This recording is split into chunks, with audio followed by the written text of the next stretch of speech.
Flow Hockey, guys. Get your Flow Hockey now. They are one of our new sponsors. Check out all things. On any given night, man, you can have anywhere, if you're watching in between 5 and 7 o'clock, you can watch anywhere from a minimum of 20 up to like 40, 50 games going on your Flow Hockey channel. So it costs you approximately about $200 for an entire year. Definitely worth it if you follow things outside of the NHL. You can follow, if you guys like the BCHL, you can follow all their action. You want to actually watch some of the Canadian elite clubs in Canada, you can follow them. You want to watch a lot of OHL, that is your exclusive channel this year on Flow. And don't forget Victory Plus. We're not one of our partners, but that's where you can get your WHL. Why don't you start us off, and then we'll flip back and forth here. Go ahead. For sure. So it sounds like the PWHL is expanding, as we've discussed on previous episodes. We're happy the league is successful, and it sounds like both Vancouver and Minneapolis are the two teams or the forefront runners right now for teams that would be accepted into this expansion. So that's pretty cool. It looks like the game is growing. They're not expanding too fast. I know there's even talks about NHL expansion, but I think for the PWHL, this is a great way to promote the talent, bring in more women to play the game of hockey, and really grow the game in various ways. So we're very proud. If anybody in the PWHL is watching or would like to connect with us, please let us know. I do know of one player that plays for team, I think it was for either New York or Montreal. It's a family friend. So I'm trying to connect there to get them on the show to kind of speak about things and, their experiences. So that would be really cool. What do you think they need to do to, let's just take a moment here. We don't always we used to give a lot more. I'm just going to be totally authentic here. We gave a lot of attention to women's hockey. And for those that have actually enjoyed that part of it, we haven't gave as much, probably starting halfway through last season. And part of that, you got to blame on me. I think I was pretty disappointed, Pavel. We've done a lot to reach out. We had people scheduled that had to come off. Now, I have no idea whether they can or cannot. Are they under NHL type of deals where they can't actually go on anything that's not sponsored, any podcasts or things that are not sponsored by them? But what about a representative to be able to even send us something or communicate or say, sorry, guys, we can't do that? I mean, there's new development coaches. There's new skill coaches. There's oncomings. I've only had a couple, but a couple main coaches in NHL. And they'll tell me, just like Alex Thomas working in the AHL, some AHL teams will allow you, some won't. But, I mean, they let us know, hey, we can't come on due to the rights and stuff. I'm cool with that. I get it. But I think if they want to grow the game, they got to start letting the grassroots people and people like us that promoted women's hockey, they need to stick with it. So, and by the way, guys, now saying that, I feel, you know what? Let's get some university hockey on again this year. We'll make sure we have that, which we do. Former Jadelyn Spooner of the Lancers out in Windsor will actually be doing our goaltending nation. So I am sending out tonight. I want her to take a look at Stuart Skinner after his performance last night.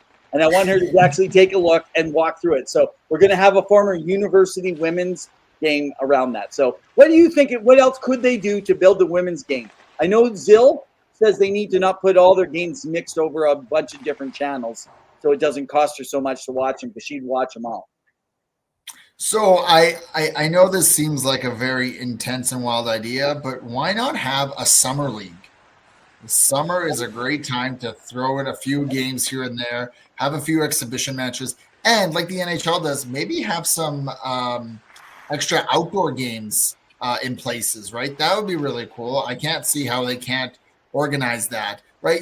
You got to branch out. You're already competing for so many eyeballs and attention from fans, and you want to play on days. And I'll be honest, and we didn't get to it too much about the scheduling for the NHL this year. But when you have nights where it's like the NHL has 16 games, and then on Friday last week there's 0 games. Well, you got to throw in maybe do those nights where you have games with TV partnerships, right? That's kind of how I see the game grows. Now they're already doing all the great things. They're connecting with their local constituents.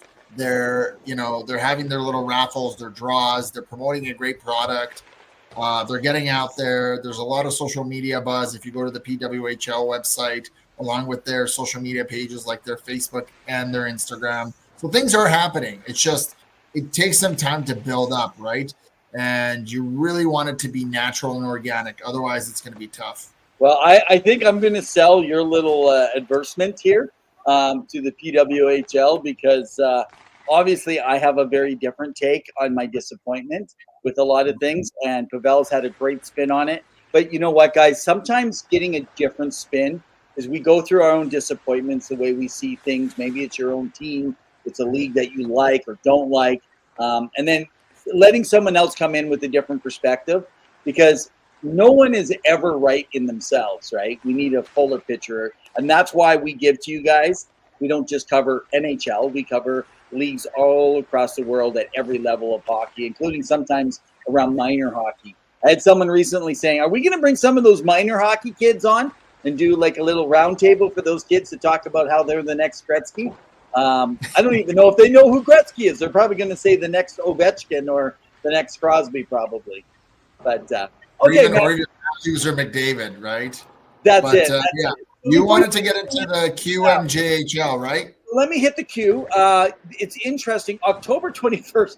This sounds really early, but the league has announced its inaugural prospects game. They have their own prospects game. Remember, they start before even the OHL and the WHL. They've always done this just based on the weather and a bunch of things and what's happening around in the Maritimes.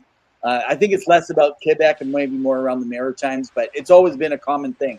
So anyway, it was scheduled for October 15th today, but it got moved to October 21st, and it's going to be in Sherbrooke, guys. It's going to have the top 40 draft eligible players.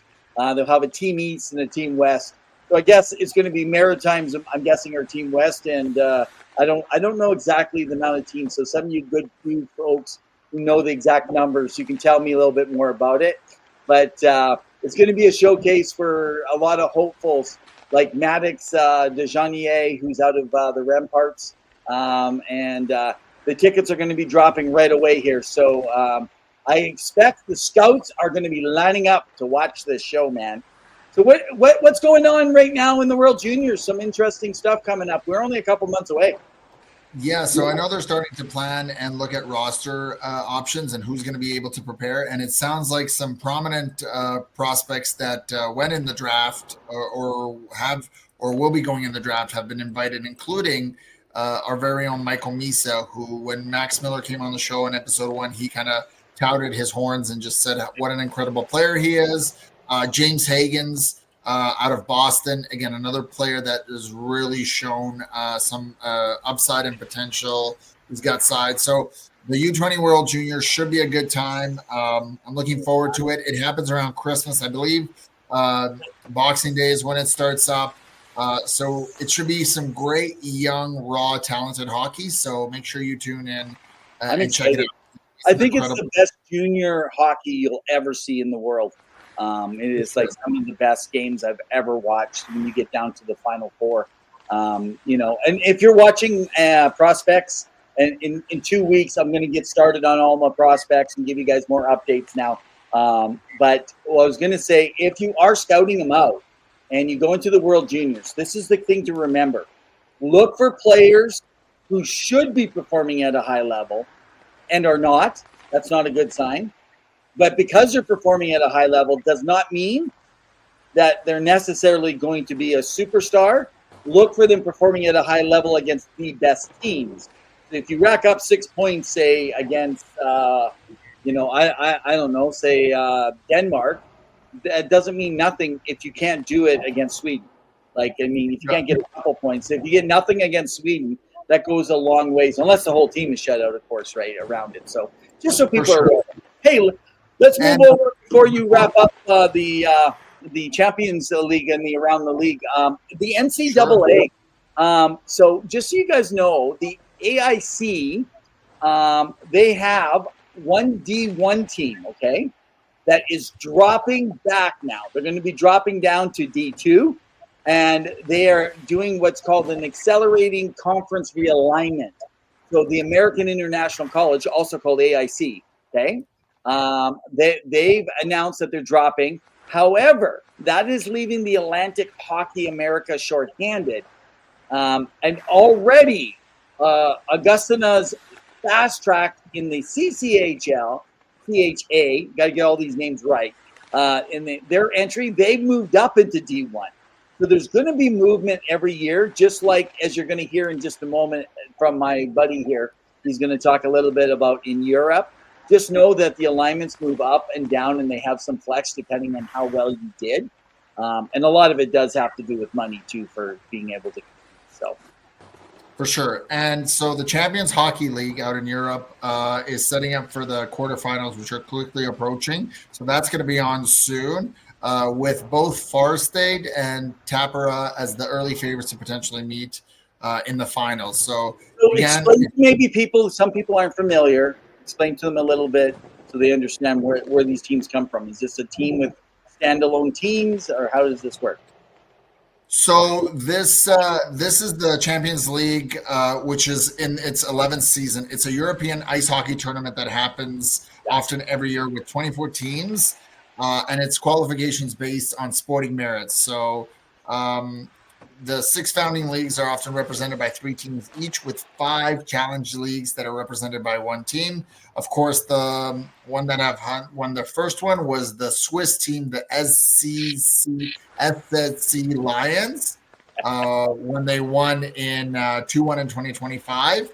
But essentially, the qualification includes CHL champions, National League champions, so the playoff winners, regular season winners, regular runner-ups, and third playoff teams, right? So it's a variety of these teams. So there's teams from Switzerland, Sweden, Germany, Slovakia, Finland, one even Italian team, and one Polish team that has been really, really tenacious. I believe they are called the GKS Tichy, and they're in the 3rd place. So in their group stage, but they've shown there could be an underdog, is what I'm saying. And so I love it, though, eh? I mean, these teams don't get to play lots. I think Farstad, by the way, is my early favorite to win as well. I think that they're the guys going to come out of this. So. For sure. And the round of 16, I believe, starts between November 11th and 12th, all the way to 18th, 19th. And then we get into the quarterfinals December 2nd and 3rd. And as people often know, the championship game is often around the same time as the World Juniors. So again, I usually try to catch back and forth. Yeah.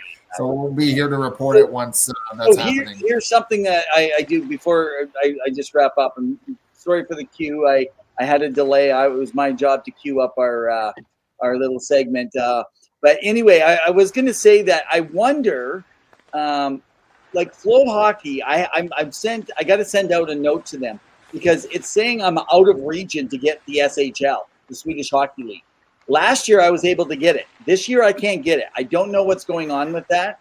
And so Flo, Chris Peters, anyone, if you guys are following, maybe let us know and understand, because a lot of people in North America want to know what's going on and would love, especially a lot of people that are actually from Sweden or following players from other countries playing in the Swedish League. You know, it is considered really right there with the KHL and the Liga as the top 3 European leagues. So definitely around that. So guys, that's Around the Rink.